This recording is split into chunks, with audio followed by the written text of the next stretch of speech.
세계 최초 유전자 치료제로 알려진 인보사는 혁신 신약으로 주목을 받았는데요. 미국 시장 진출을 앞두고 주성분 세포가 뒤바뀐 사실이 불거지면서 이 약을 개발한 코오롱이 일부러 숨긴 것 아니냐는 논란에 휩싸였습니다. 왜 이런 의혹이 나오는지 기자들과 얘기 나눠보겠습니다. 조슬기 기자. 네. 자, 논란이 되고 있는 인보사 도대체 어떤 약입니까? 네, 한마디로 무릎 골관절염 치료 주사약입니다. 네.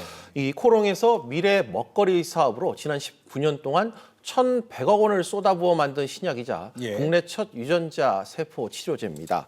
이 인보사는 크게 1핵과 2핵 두 개의 성분으로 구성이 되어 있는데요. 1핵은 사람의 연골세포, 또 2핵은 이 연골세포가 잘 자라도록 돕는 이 성장 인자, 즉 유전자로 이루어져 있습니다. 사람 연골은 한번 손상되면 다시 회복되지가 않습니다. 인공관절을 대체하는 방법밖에 없는데 이 인보사는 몸에 연골세포를 직접 주입하는 방식으로 손상된 무릎 연골을 되살렸다면서 세계 최초 유전자 치료제로 허가를 받았습니다. 자, 세계 최초로 허가를 받았을 정도면 기술적으로 상당히 앞섰다는 의미인데 왜 지금 논란이 되고 있는 겁니까? 네, 코롱 측이 올해 초 미국 시장 진출을 앞두고 자체 검사를 실시했습니다. 네. 연골세포 성장을 돕는 앞서 방금 말씀드린 그 EX 성분이 허가 당시 연골 유래 세포가 아니라 나중에 알아봤더니 종양을 유발할 가능성이 있는 신장 유래 세포라는 사실이 불거지면서 문제가 불거졌습니다. 네. 코롱 측은 이 사실을 식약처에 곧바로 알렸었고 3월 말 식약처가 판매 중단 조치를 내린 겁니다. 인보사는 2017년 7월 그러니까 재작년에 이 판매 허가 당시부터 연골 재생 효능 논란이 끊이지 않아 왔었는데요. 네. 또 주사 한 대 가격도 700만 원에 달해 고가 진통제다 이런 논란이 불거지기도 했습니다. 알겠습니다. 문제는 코오롱이 언제 세포 성분이 바뀐 사실을 알았냐인데요. 자, 이한나 기자. 그런데 코오롱은 앞서 잠시 언급했듯이 자체 조사를 통해서 처음 알았다 이렇게 얘기를 했어요. 네, 코오롱 생명과학은 식약처의 판매 중단이 이루어진 직후에 기자회견을 열었는데요. 이 자리에서 자신들도 자체적으로 STR이라는 유전자 검사를 해본 뒤에야 주세포 성분이 바뀌었다는 사실을 알았다고 말했습니다. 네. 저희가 자발적으로 STR을 한번 해본 겁니다, 이번에. 그 전까지는 어디서도 STR을 요구하는 데 없습니다. 지금도 STR을 공식적으로 요구하는 데 없습니다. 그러면서 개발 과정에서 성분이 바뀐 게 아니라 2017년 7월 판매 허가를 받을 당시부터 연골세포가 아니라 신장세포였다고 주장했는데요. 그러니까 단지 자신들이 연골세포를 신장세포로 잘못 알고 허가를 받은 것이고 그동안 임상시험 결과상에서 안전성에 문제가 없었기 때문에 주성분이 달라진 게 문제가 아니라는 입장이었습니다. 그래서 단지 허가 품목만 바꾸면 된다는 식이었죠. 근데 이런 주장은 인보사의 임상 허가 작업을 시작한 2004년부터 올해까지 그러니까 15년 동안 코오롱이 성분조차 파악을 못했다는 비판을 자초한 셈이죠.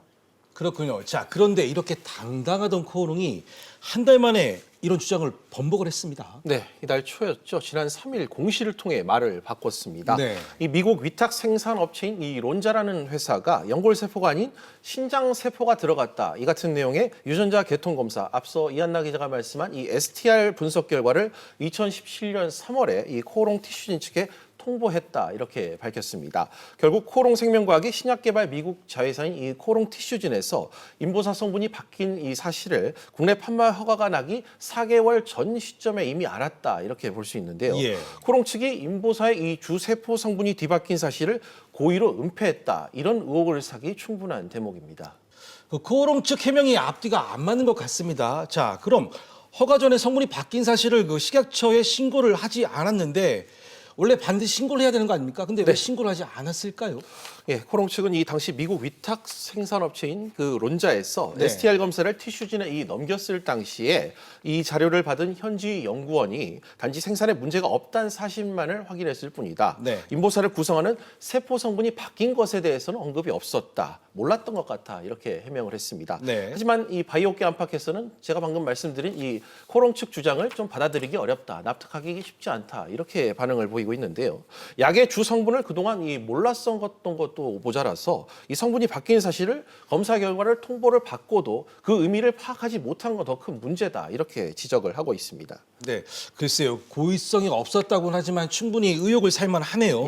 자, 그런데 자신들이 거짓말했다는 것을 공시를 통해 밝혔단 말입니다. 예. 왜? 그런데 이제 와서 그 사실을 고백을 했을까요? 네, 뭐 분명 알리고 싶지 않은 사실이었을 것 같은데요. 네. 일본 이 미쓰비시 다나베라는 그 제약회사와 소송 과정에서 이 같은 사실이 말을 바꾼 사실이 드러났습니다. 예. 앞서 코롱생명과학과 5천억 원 규모의 인보사 기술 수출 계약을 맺었던 이 제약회사인데요. 이후 계약은 파기됐고 현재 코롱 측과 계약금을 돌려달라 이런 소송을 지금 진행하고 있습니다. 보통 기술 협약을 맺으면 수백 가지 자료가 상대방 측에 넘어가기 마련입니다. 예. 최근 한국에서 인보사 성분 변경 논란이 일고 있다는 소식이 일본에까지 들려왔고 예. 그동안 코롱 측에서 받았던 자료를 일본 이 제약회사에서 모두 뒤져본 끝에 코롱 측이 이 성분 변경 사실을 2년 전에 알고 있었다. 이 자료를 뒤져낸 겁니다. 예. 코롱 측이 언젠가 들통날 것이라는 이 판단을 했던 거고 결국 공시를 통해서 고백을 한 겁니다. 자, 얘기를 들을수록 코오롱 측 입장이 의구심이 갈 정도로 갈팡질팡합니다. 아울러 이런 파문이기까지 식약처도 분명 책임이 있는데요. 이 문제는 잠시 후에 짚어보기로 하고요. 자, 이한나 기자.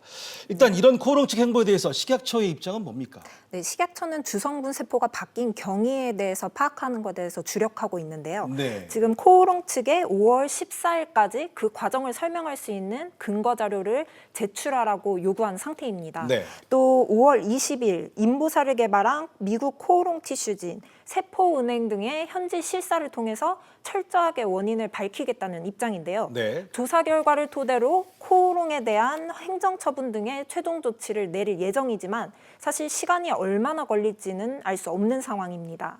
자, 그 여러 정황이 그 코오롱 측의 고의 은폐 의혹에 지금 무게가 실리는 분위기인데 지금 코오롱 측 입장은 뭡니까? 코오롱 측은 여전히 발뺌 중인데요. 앞서 미국 위탁 생산업체인 론자가 판매 허가 전 티슈진의 주세포 성분이 바뀌었다는 검사 결과를 통보했을 때 그 받은 연구원이 이 부분을 누락한 것 같다고 설명했죠. 예. 이어서 공시까지 한 지금은 당시 관련 보고서를 받은 연구원이 퇴사해 사실 파악에 어려움이 있다는 입장입니다. 네. 이렇게 코오롱의 연이은 말바꾸기와 변명에 비판 여론도 거센 상황인데요. 네. 사태가 이렇게 심각해지자 코오롱 티슈즈는 지난 7일에 자사 홈페이지에 입장문을 내놨습니다. 네. 거기에는 주주들에 대한 사과의 말과 함께 식약처의 조사에 적극 임해 의혹이 해소되도록 하고 네. 미국 임상 재개를 위해 노력하겠다 이렇게 밝혔는데요. 예. 여전히 미국 임상 재개에 대한 미련은 놓지 못하고 있는 것으로 보입니다. 그렇군요. 네.